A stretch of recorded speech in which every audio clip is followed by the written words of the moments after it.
Last lecture में हमने पढ़ा था न्यूट्रिशन इन एनिमल्स।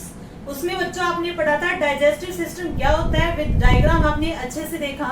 तो आज हम बात करेंगे हमारे नेक्स्ट टॉपिक की, that is digestion in grass eating animals.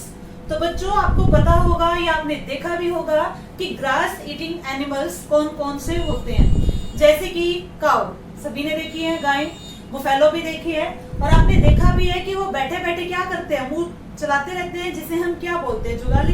ठीक है, तो वो क्या है बच्चों, तो इसके बारे में हम डिटेल से पढ़ेंगे कि जो काउ, बुफेलो या जो भी है ग्रास ईटिंग एनिमल्स, उनमें डाइजेशन किस टाइप से होता है। तो देखिए फर्स्ट पॉइंट बात करें, grass eating animals like cow, buffaloes and other grass eating animals, वो क्या करते हैं बच्चों, chewing continuously even when they are not eating. अगर आपने देखा हो कि गाय भैंस बैठी है तब भी बैठे बैठे वो क्या कर रही है, च्यूइंग में मतलब फूड को च्यूइंग कर रही है। तो ये ऐसा क्यों करते हैं बच्चों, क्योंकि जो ग्रास ईटिंग एनिमल्स होते हैं उनके अंदर डाइजेशन पूरा स्टमक में कंप्लीट नहीं होता, वो धीरे धीरे माउथ में भी डाइजेशन की प्रोसेस को करते हैं। तो सेकंड पॉइंट देखिए, दे क्विकली स्वेलो द ग्रास। देखा होगा कि फटाफट, क्विकली मतलब जल्दी, स्वेलो मतलब निगल जाते हैं किसे, ग्रास को, and store it in the part of stomach called rumen. तो ध्यान रखें, वो क्या करेंगे, घास को खाने के बाद जो फूड होगा उसे स्टमक का एक पार्ट होता है बच्चों ग्रास ईटिंग एनिमल्स में, जिसे हम बोलते हैं रुमेन।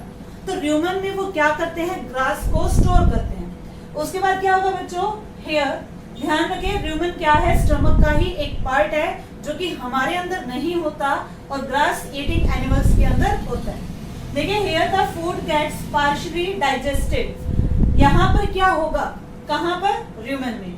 पार्शियली का मतलब क्या है, हाफ, यानी कि कंप्लीट डाइजेशन नहीं होता, क्योंकि जो ग्रास ईटिंग एनिमल्स है वो माउथ में कंप्लीट डाइजेशन की प्रोसेस को करते हैं। Partially digested and is called कड। इट मीन्स रुमेन में जो फूड का डाइजेशन होगा वो कैसा होगा, पार्शियली होगा, और पार्शियली डाइजेस्टेड फूड को हम क्या बोलेंगे बच्चों, कड बोलेंगे।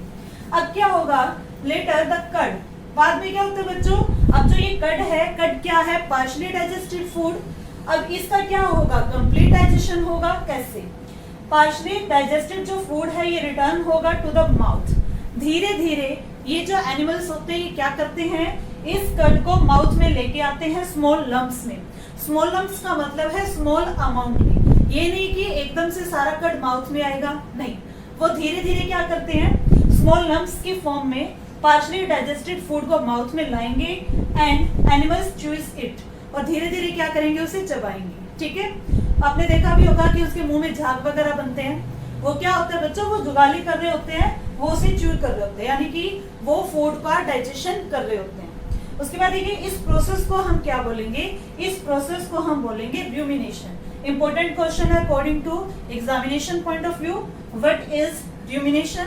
तो रुमिनेशन का क्या होता है बच्चों, जो ग्रास ईटिंग एनिमल्स होते हैं वो क्या करते हैं, फूड का डाइजेशन माउथ में करते हैं, जिसे हम बोलते हैं रुमिनेशन। एंड दीज एनिमल्स, ऐसे एनिमल्स को हम क्या बोलेंगे, रुमिनेंट्स। तो अब हम बात करेंगे बच्चों नेक्स्ट पॉइंट की, कि जो अदर एनिमल्स हैं उनमें डाइजेशन किस टाइप से। ओके स्टूडेंट्स, बात करें ग्रास ईटिंग एनिमल्स की, तो वो क्या खाते हैं बच्चों, ग्रास खाते हैं। ठीक है, और ग्रास में क्या होता है बच्चों, सेलुलोज। जैसे कि मैंने आपको बताया कि आप क्या खाते हो, फूड खाते हैं हम, फूड में क्या होते हैं, न्यूट्रिएंट्स होते हैं, और कितने न्यूट्रिएंट्स होते हैं बच्चों, 7। लेकिन बात करें ग्रास ईटिंग एनिमल्स की, तो वो ओनली क्या खाते हैं बच्चों, ग्रास खाते हैं। और ग्रास में क्या होता है, सेलुलोज होता है। सेलुलोज बच्चों क्या है, एक तरह की कार्बोहाइड्रेट है। सेलुलोज क्या है, कार्बोहाइड्रेट है। और बच्चों सेलुलोज का डाइजेशन हमारे अंदर नहीं होता। अगर हम घास वगैरह खा लें तो क्या वो हमारे अंदर डाइजेस्ट होगा, बिल्कुल नहीं होगा। लेकिन देखिए बात करें अगर हम एंशिएंट टाइम की, पुराने समय में क्या था, जो मनुष्य था वो आदि मानव की रूप में था। ठीक है, अब जो आदि मानव थे बच्चों वो क्या खाते थे, घास फूस खाते थे। घास फूस में क्या होता है, सेलुलोज होता है। तो सेलुलोज का डाइजेशन उस टाइम हो जाता था, लेकिन आज के टाइम हम जो है सेलुलोज को डाइजेस्ट नहीं कर सकते, ऐसा क्या है, ऐसा क्यों हुआ? देखिए, अगर बात करें आदिमानव की, तो उनके शरीर में बच्चों, यानी कि आदिमानव से हम बने, तो हमारे शरीर में भी आज भी वो प्रेजेंट है बच्चों, जिसका नाम है अपेंडिक्स। अपेंडिक्स का आपने सुना होगा, ऑपरेशन किया जाता है।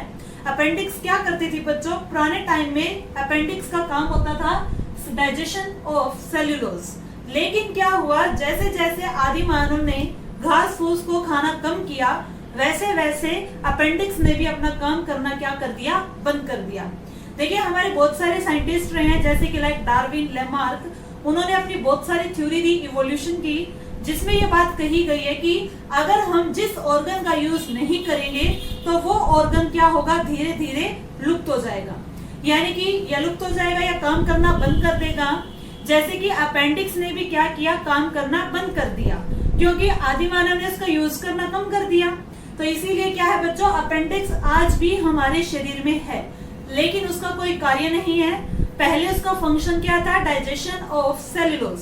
तो ध्यान रखें, तो ग्रास ईटिंग जो एनिमल्स है बच्चों, उनमें सेल्यूलोज का डाइजेशन होता है।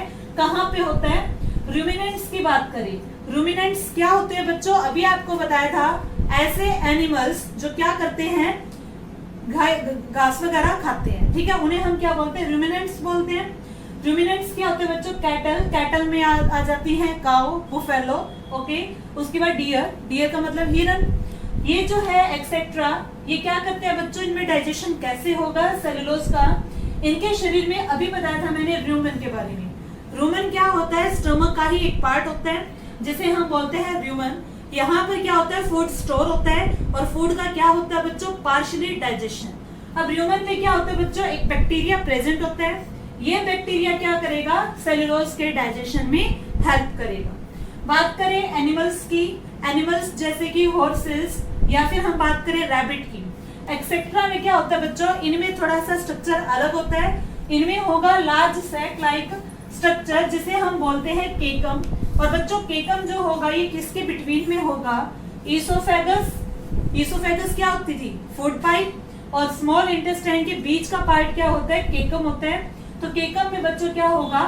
सेलुलोज का डाइजेशन। क्योंकि हॉर्स या रैबिट ये भी तो क्या खाते हैं? घास खाते हैं, और घास में क्या होती है बच्चों? सेलुलोज। यहाँ तक तो हमने क्या देखा? हमारे अंदर हमने डाइजेशन पढ़ा, ह्यूमन बींग्स में हमने पढ़ा रूमिनेंट्स में डाइजेशन कैसे हुआ, एनिमल्स में डाइजेशन कैसे हुआ। अब हम बात करेंगे बच्चों स्मॉल ऑर्गेनिजम्स की। स्मॉल ऑर्गेनिजम्स में क्या आ जाता है? जैसे कि बैक्टीरिया, ठीक है। बैक्टीरिया तो हमें दिखाई भी नहीं देते, वो इतने छोटे होते हैं, उनके पास do not have a mouth, कोई माउथ नहीं होता, एंड अ डाइजेस्टिव सिस्टम, और कोई भी डाइजेस्टिव सिस्टम नहीं होता। लाइक अगर मैं बात करूं स्मॉल ऑर्गेनिज्म की, तो स्मॉल ऑर्गेनिज्म में हम काउंट कर सकते हैं किसे? अमीबा को। तो बच्चों, अमीबा क्या है? तो अमीबा में डाइजेशन कैसे होगा? क्योंकि इसके पास कोई भी माउथ नहीं है, कोई भी डाइजेस्टिव सिस्टम नहीं है, तो अमीबा में डाइजेशन कैसे होगा?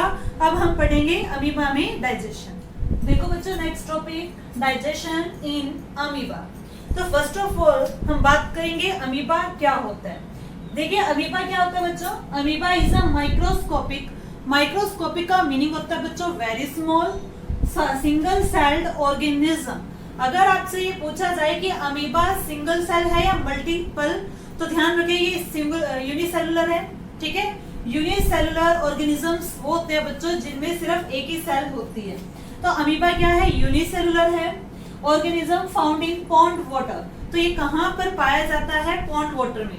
वैसे तो ये आपको वाटर में मिल जाएगा, लेकिन जो तालाब का पानी होता है वहां पर इजिली आप अमीबा को देख सकते हो, ठीक है। Amoeba has a cell membrane. तो बच्चों, अगर ये क्या है? एक सिंगल सेल्ड ऑर्गेनिज्म है, तो इसके पास क्या होगा? सेल मेम्ब्रेन होगी, और साथ में क्या होगा?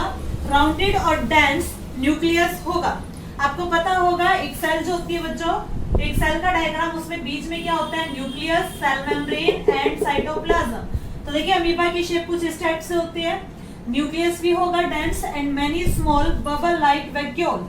वैक्यूल इस टाइप से होती है बच्चों, इसे हम फूड वैक्यूल भी बोलते हैं। यहाँ पर ये फूड को स्टोर करता है, डाइजेस्ट करते हैं। अमीबा जो है बच्चों constantly changes its shape and position. यानी कि अमीबा में कोई शेप वगैरह फिक्स नहीं होती, इसकी शेप इररेगुलर होती है बच्चों। ये कॉन्टिन्यूसली लगातार अपनी शेप को क्या करता है, चेंज करता है। नेक्स्ट देखिए, it pushes out one or more finger like projections called pseudopodia.